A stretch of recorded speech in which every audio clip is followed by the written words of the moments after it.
of the speakers during the day have spoken about the opportunities to enable underrepresented populations to participate in the workforce in a much more effective way, and how to reduce barriers, even like the costs of renewing your licenses and so on, to enable individuals to participate in the workforce. So I'm really, really proud to have Jean-Marc join us. So Jean-Marc is one of the most valued contributors to the Velocity Network. I want to thank you for that. Jean-Marc is president of the Korn Ferry Institute at Korn Ferry, and is a board member of the Velocity Network Foundation, as a good friend.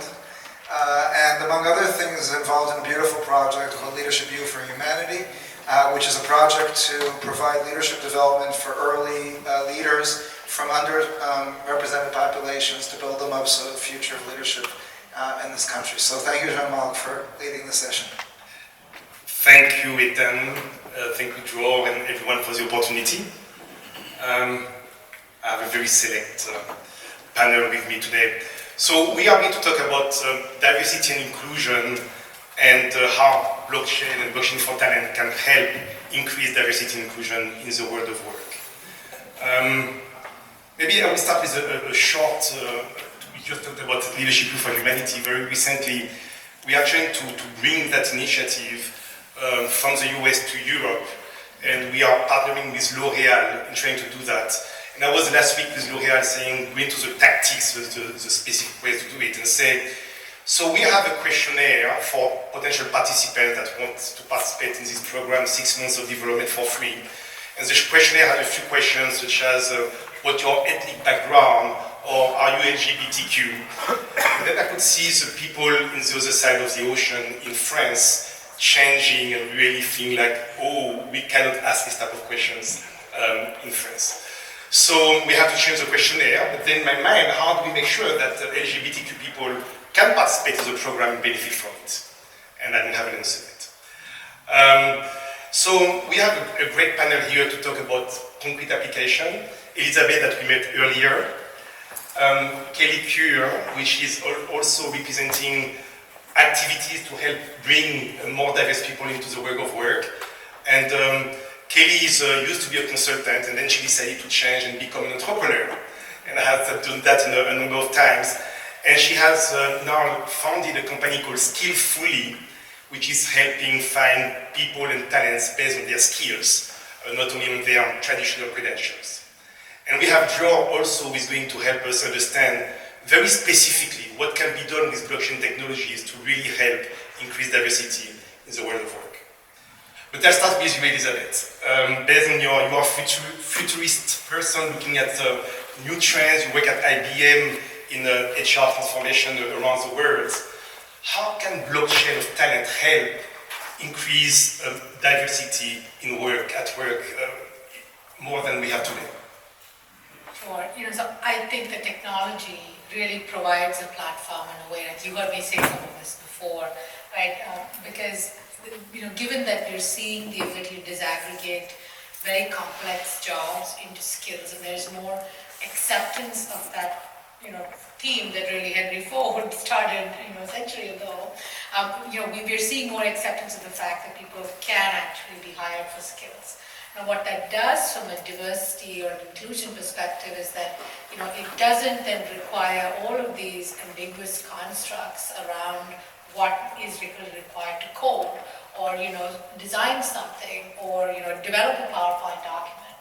And the blockchain technology can provide that validation because, when you think about the skills disaggregation, right, you think about globalization, you think about the complexity of work, the biggest barrier to our collaboration is actually trust, right? You have to be able to trust this person you haven't seen, who lives in the Philippines, or, in Ghana, or in Kentucky, and trust that they will do the job that you're assigned. So blockchain then can actually provide eliminate this biggest barrier of trust. And that is really, I think, what will help us be more inclusive in how we can tackle it. So, Kelly, how do you think this can help? I mean, you are already putting the future in practice, building a platform, we can have another one, I'm sure, building a platform that help young people get jobs. How do you think that the blockchain of talent can help in this context?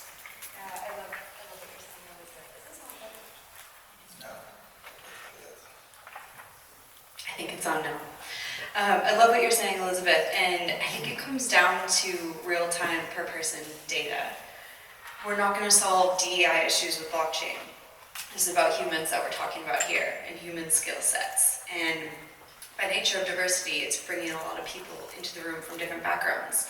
From geographical diversity, that's something that a lot of our employer partners want to bring into the fold.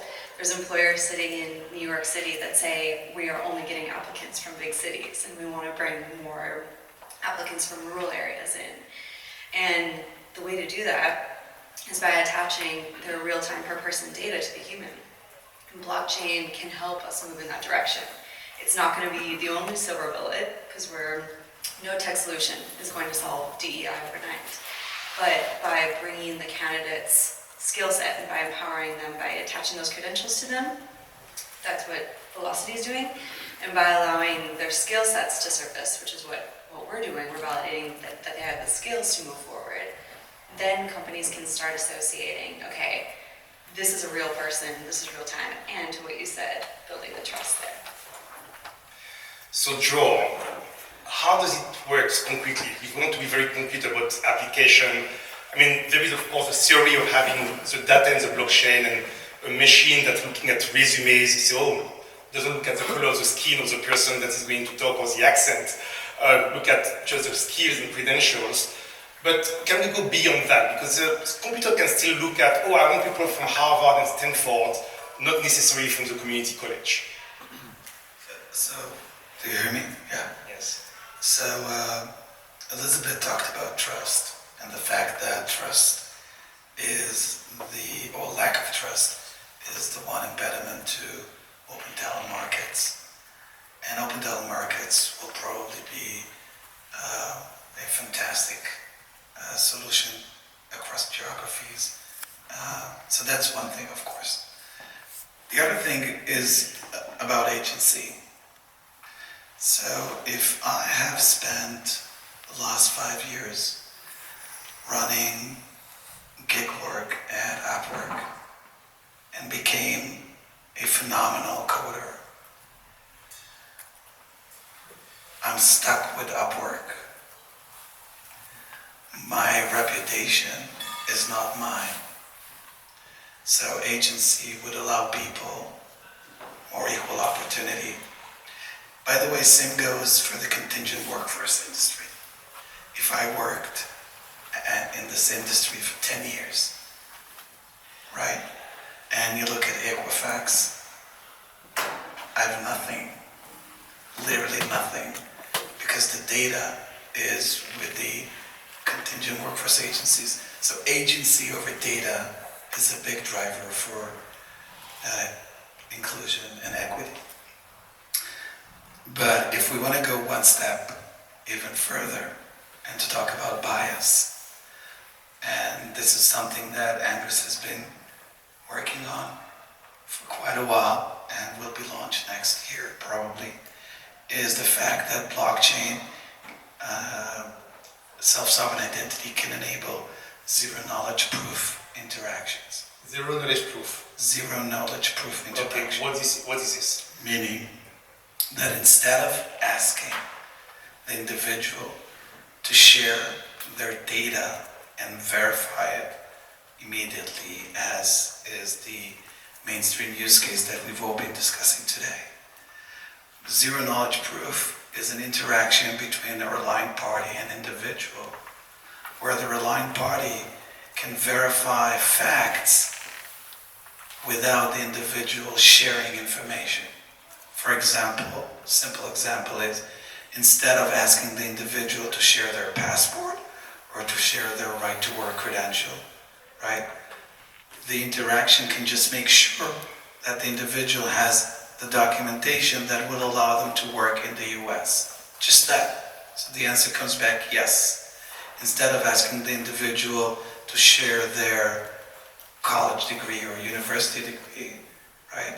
The zero-knowledge proof interaction would allow the relying party to make sure that the individual has a degree in one of those areas without disclosing the university, the region, the country, right?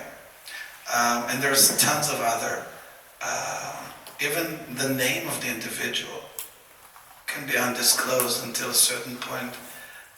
Just making sure that this individual is a US citizen, right? That they can work in the US, that they have these degrees, that they have these skills, that they've worked in companies that are in the space of,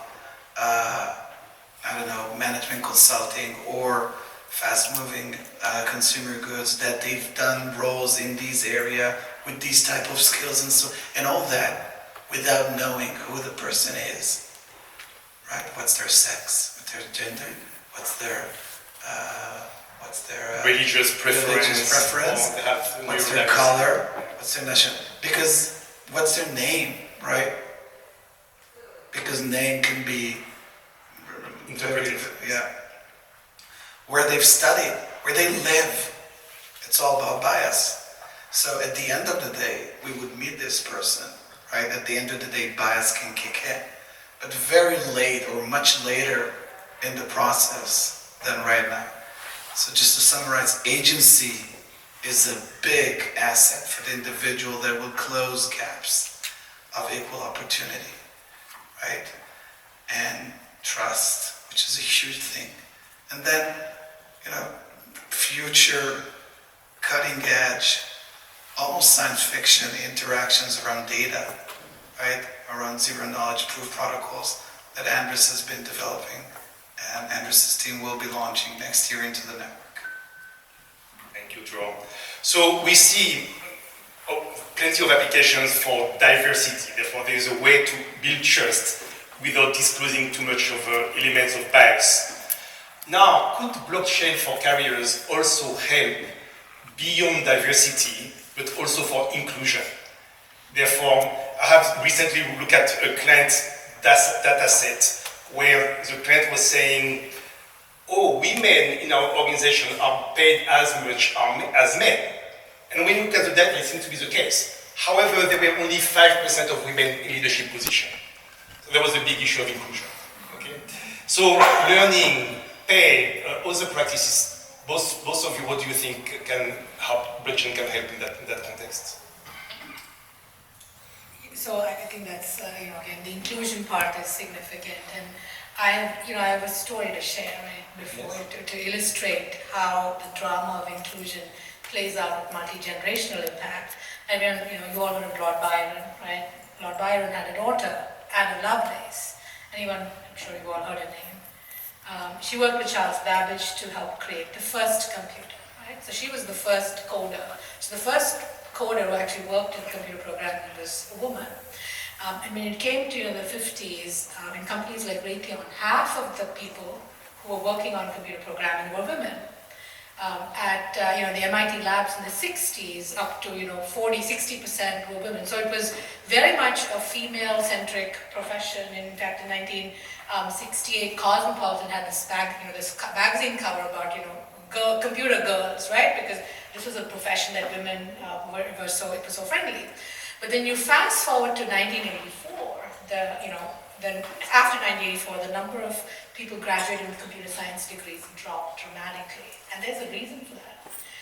We didn't know that at IBM, and we worried about this lack of inclusion in technology jobs, right? So we ran hackathons, blind hackathons, where you couldn't tell the gender of the person. We figured maybe, we take out the bias of the assessor. But we still found that, men were doing better, right? And the reason for that is most of the men brought up in the populations in North America in the 70s, 80s played computer games, right? What does, playing a computer game, what does that give you? That gives you that, the facile ability to interact very comfortably with the computer. In the 70s, when personal computers were starting to make their way into households, right? Who got to play with the computers? The boys. Right? So we started unpacking how this impact on, how even social structures impacted inclusion in something as simple as tech jobs. So I say that because, and the reason this is so important for folks like us, because we're building a platform, we're building a global network, right? The incorrect assessment of skills can have huge ramifications. So in 1974, they started assessing computer programmers for not just skills, but also personality traits.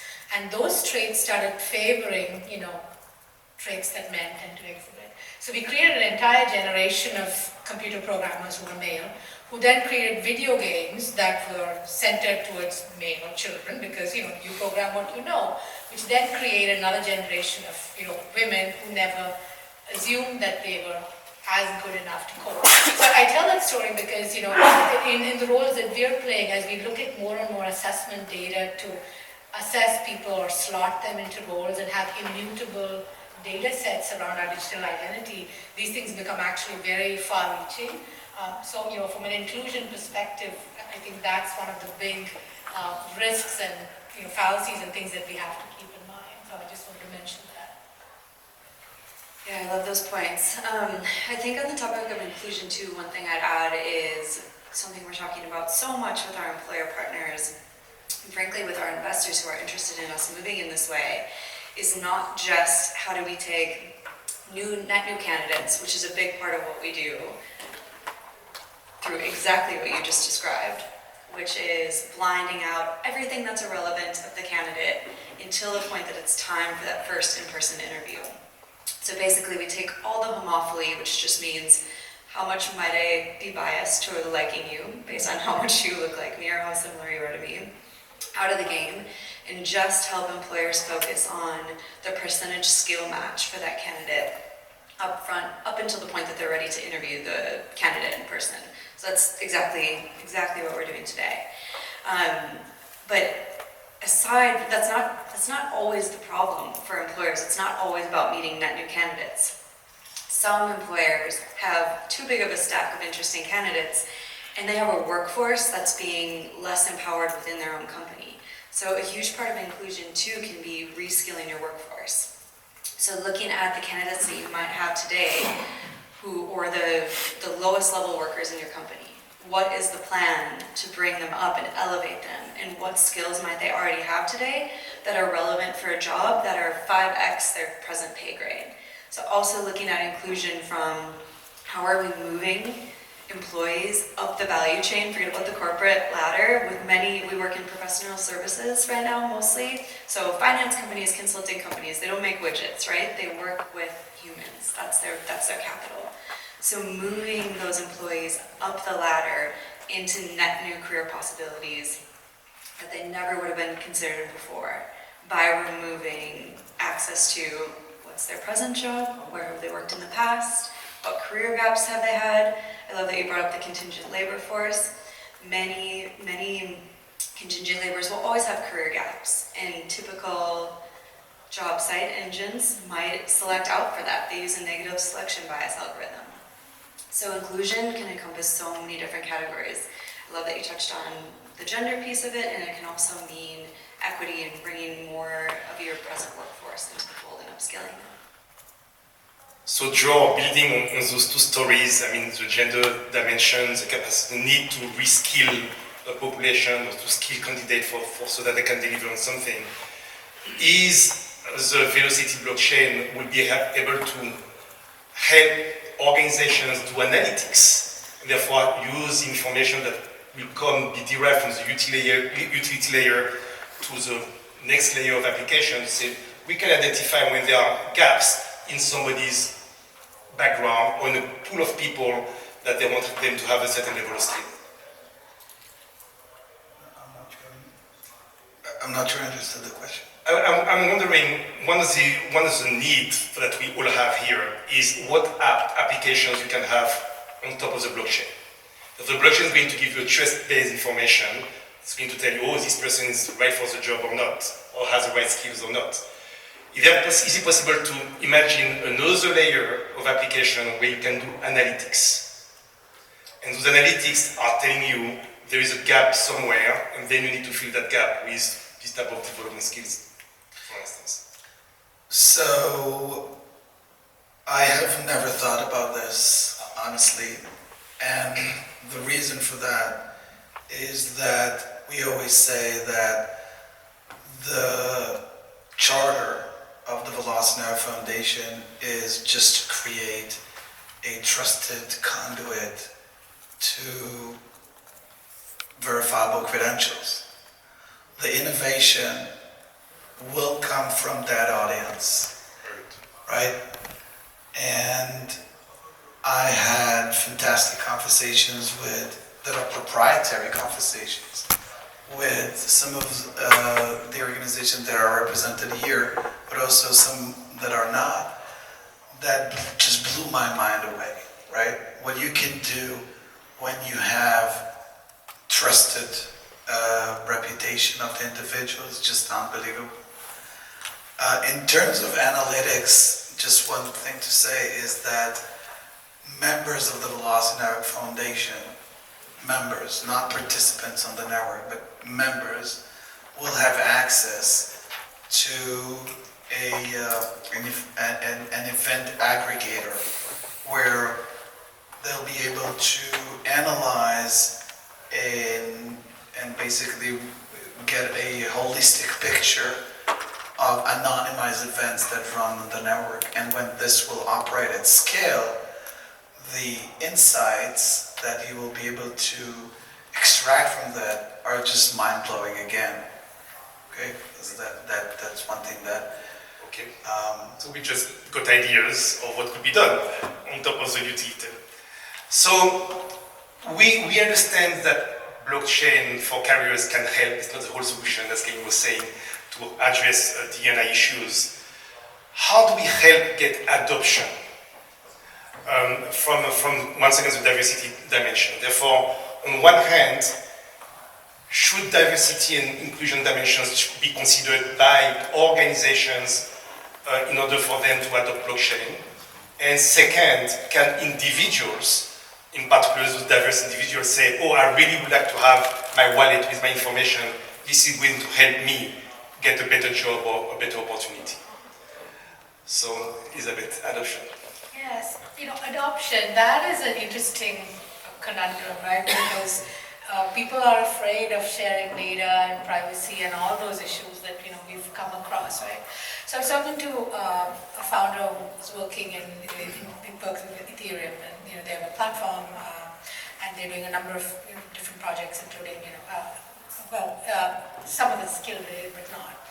But the big issue is that, there are many users who actually don't care what's under the covers, right? So we were just talking about how, the best way for adoption is actually to use a Web 2.0 approach instead of a Web 3.0 approach, because 3.0 is what scares people. Then they think, oh, but, I don't know how the internet works, I'll be honest with you. I don't know the exact technology that makes everything happen, but I'm quite content to let it do my work, right?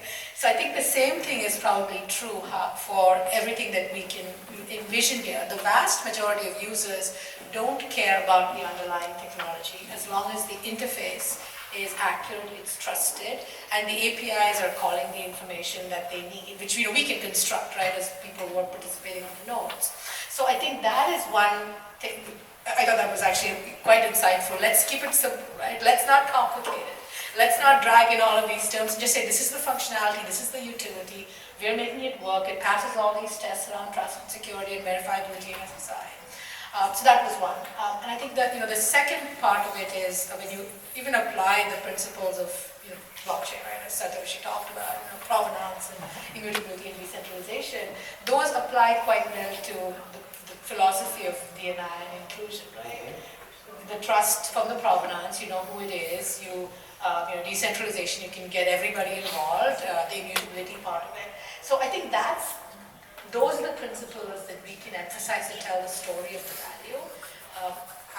That's kind of what I'm observing, right? You and I care about what's under the covers, but most people just care about the color of the car, how fast it can go.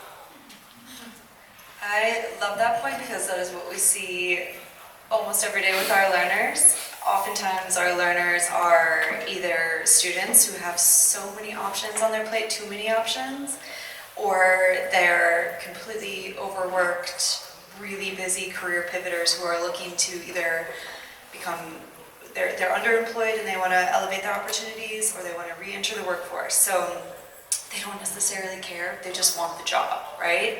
And I think one of the ways to increase adoption is exactly what you guys are doing here today, which is through partnerships. We always try to not be one more thing on a student's plate. We try to weave ourselves into the fabric of something that exists. So, for example, whether it's a program that they have in classroom, we have a course companion model where, for example, at Rutgers, they have a program called Road to Wall Street, where students from marginalized populations and who typically have been underrepresented on Wall Street join the Road to Wall Street program. And they use skillfully as a way to plug those students into higher quality long-term job opportunities. We would love to not, be one more thing, and I think that's why partnering with Velocity is really powerful, because then you can have not one more thing on the student's plate that they don't care about, but integrating and partnering us together so then it's a concise, understandable, simple language place for them to access more opportunities through having all their credentials in place. So, yeah. Joel, would you like to add something on adoption? Yeah, just to relate to what Elizabeth said, which I think is brilliant.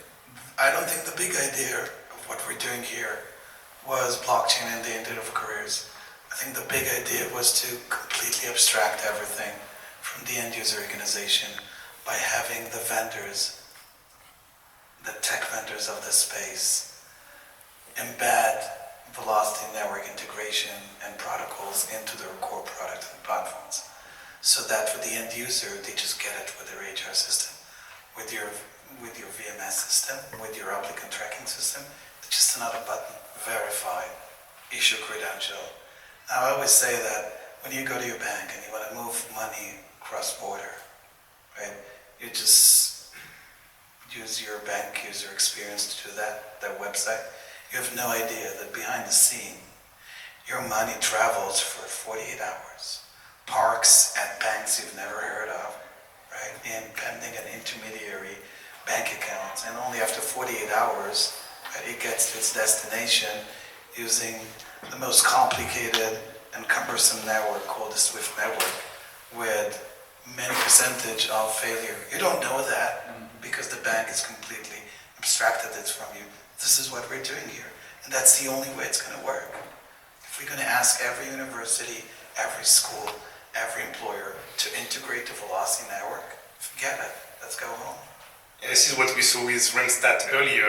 You have a QR code and kind of nudge That's it. It's the end user, it's the recruiter, it's the HR person, it's the organization. They shouldn't be even aware of the word blockchain behind it, just that it's verifiable and that it moves quickly and it comes with their software, that's it. That was the big idea in the Velocity Network Foundation and not the blockchain itself. Very good. So before maybe opening to some comments and Q&A questions as well, what is the vision of the future? Kelly, you worked in Africa, you worked now you're in the Bay Area and trying to really change the world of work through your initiative. What's your view? How is this going to really, in blockchain in particular, help change the world somehow? Yeah, I think, that's a really, really good question, and so much opportunity in Africa, in the country there, and so much of what I saw is mobile technology and the comfort with using your phone for banking, for things that we have been way behind on in the Northern Hemisphere, the Western world, is second nature over there. So I see a huge opportunity to validate credentials that we might be less aware of in the US, or validate the skilled workforce. So tons of opportunity there that I could talk all day on. What we're really excited about is, in the same amount of time that you can review a resume or a LinkedIn profile, that's such a thin veneer of data that's not really representative of the human behind it, or behind, frankly, what the employer really wants to know about the candidate.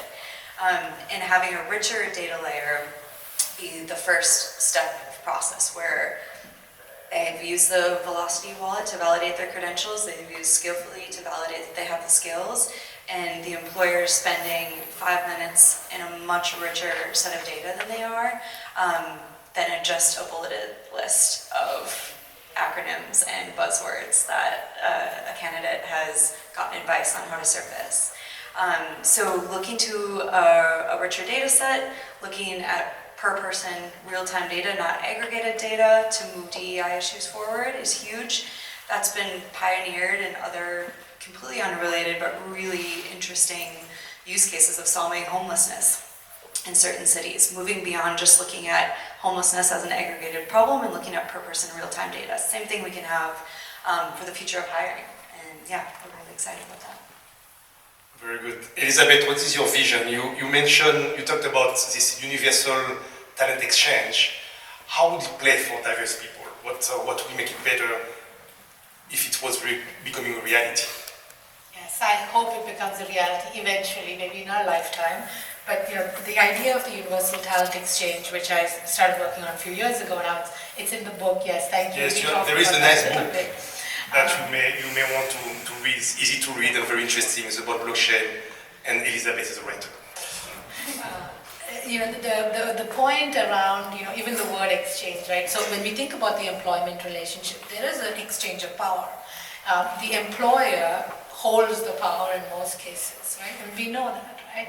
Not if you're working with, big corporate, or it doesn't matter, right? The employer holds power. But the truth is that the employer needs the talent, critically, right? So the talent exchange idea is where you're actually democratizing this exchange of skills for value, right? So what Velocity does is provide a level playing field in any community between, two entities, right? You're working together. So I think that's kind of one part of where I see the vision, where people truly can participate with agency, with validation. So that's one part of it. I think the second part of the vision around, and we talked about this a little bit, right? So if you think about our population as a global perspective, we're close to 7 billion today. By November, we'll be close to 9 billion. That's what the numbers are saying. We'll be close to 8 billion, and by 2050, we'll be closer, we'll be at 9 billion, because it's actually slowing.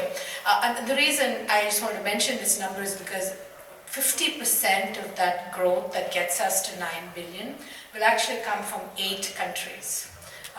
It's India, Pakistan, the Philippines, Egypt, Nigeria, Congo, Ethiopia, and Tanzania. So these 8 countries are, the United Nations actually predicts that they're the ones who will be providing 50% of that growth to get us from 8 to 9 billion. Now, what that again, means from a inclusion perspective, and more importantly from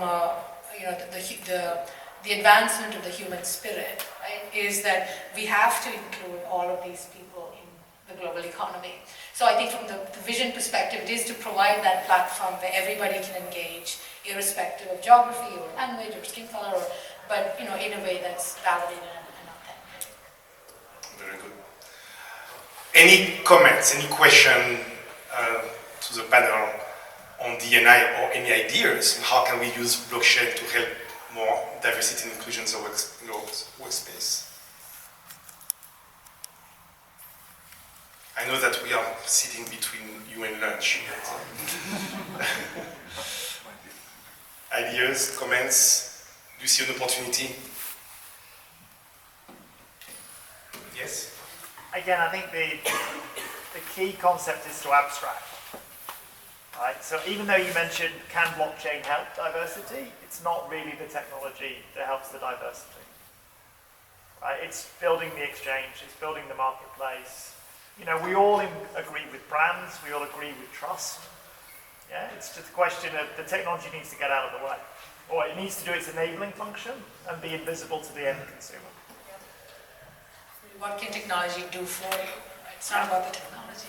It's the outcome. Very good. Question on that, if that's the case, where does the taxonomy come together to normalize the skills?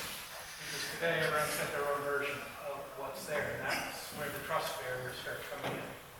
I think there's it's such an old debate about skills taxonomy.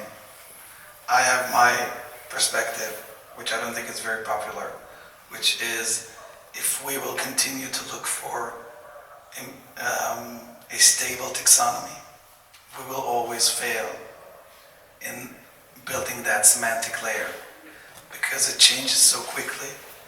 What we need are organizations like MZ Burning Glass, like Credential Engine, those that are heavily embedded into everything that we're doing here, would basically give us a semantic layer and would create this semantic layer dynamically from what's really happening in the marketplace. And for me, not to sound cryptic, let's say that someone says that they have been a project manager at Siemens. What does it mean? Nothing. But if you will have services like MZ Burning Glass that basically crawls the job market all the time and can deduce what does it mean, right? In very good chances, what does it mean? Like 85% chance that this individual has these type of skills and these type of experiences just from that fact. And that is a dynamic creation of that conclusion. That is what we're needing.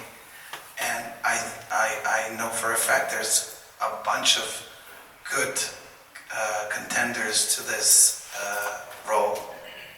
If we'll have that, we'll be able to also win the semantic layer. Thank you. It's worthwhile to think about the members of the network and crowdsourcing information on assessing the skills, the values of the skills, rather than the value of the person. Right now, the value of the person is somebody's set in the form of evaluations and recommendations and so forth. Those exhibit a ton of intrinsic bias. Whereas an experience at a big company can be evaluated by many, many members of the network. And the value of that can be crowdsourced efficiently. So I would say there's ample opportunity in a knowledge-free but trusted source of information in valuing skills over evaluating people. Indeed. And your idea is also the concept of crowdsourcing that evaluation. You have the membership already at your fingertips. Why not leverage that to assess skills rather than people? Every time I hear a good suggestion to the foundation, I turn it back to the individual and say, why don't you lead it within the foundation? This is how I kill all the good ideas. Yes. One more comment and one more idea, and this was a great idea indeed, before we go for lunch. I would just layer on top of that, then add in zero knowledge proof, and then We're done. That's perfect. So abstraction, zero knowledge proof, crowdsourcing of focus on skills. And we have something valuable.